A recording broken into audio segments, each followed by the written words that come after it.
Hürmetlik vatandaş, bugünkü leksiyalarımızı başlayımız. Leksiyada Sıdaqacı Washington'dan sözdeyimiz.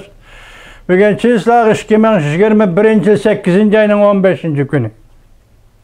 Yeni bir haber. En yeni haber mavzumunda Prezident Ashraf Ghani Afganistan'dan ayrıldı. Taliban hukuküstüge qaytıp geldi. Mavzulu haber 8. ayının 15. günü Amerika avazdan Xitay til programımız e'lon qilindi. Haber mundaq başlandı. Amerika Fox haberleri 8. ayının 15. günü haber qilib mundaq ko'rsatdi. Ashraf Ghani ve onun yadroluk hükümet əməldarları allaqaçan paytaxt Kabul'dan ayrıldı. Haberde mundaq görüstüldü. Amerika'da bir nefer əməldar mundaq görsətdi. Şunda qilib tügedi. Hemen narsa tügeçti. Haberde mundaq görüstüldü. Afganistan'ın səhər televiziyası, yani Afgan tilida tolu'nun dastlabki xabarida Prezident Ashraf Ghani ve onun hükümet azaları Kabul'dan ayrılıp Tacikistan'a yetip geldi.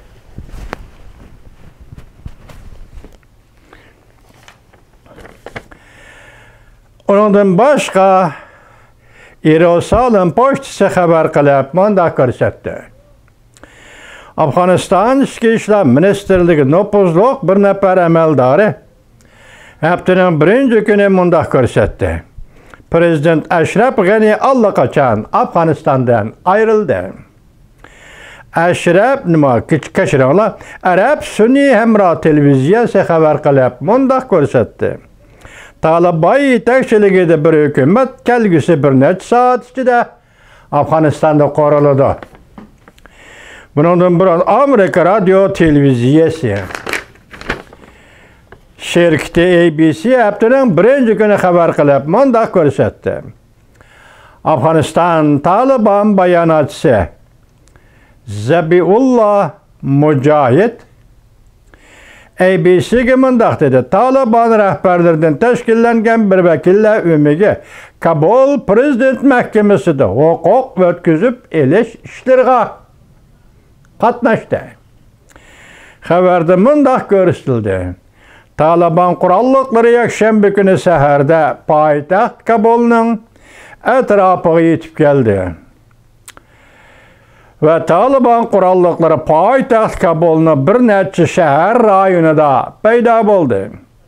Yani bir boshqa bayonotchi ABC'ga mundaq ko'rsatdi.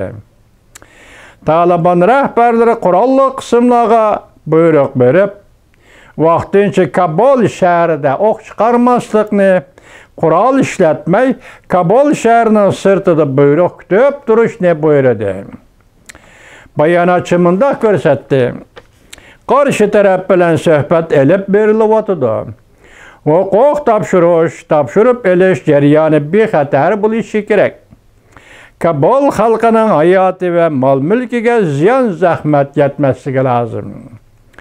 Amerika va xalqaro harbiy qismlar Afg'onistondan butunlay chekinadigan bir paytda Taliban Afg'onistonning nurg'un joylarini chaqmoq tezligida qo'lga tushirdi. Xalq askarlari boshliqlari Ata Muhammad Nur ve Abdurashid Dostum qatorliqlar allaqachon Afg'onistondan chiqib ketdi. Bugünkü xabarlarimiz, hürmetlik vatandaş, ana shu tahlil qilish o'zingizda qoldi vatandoshim.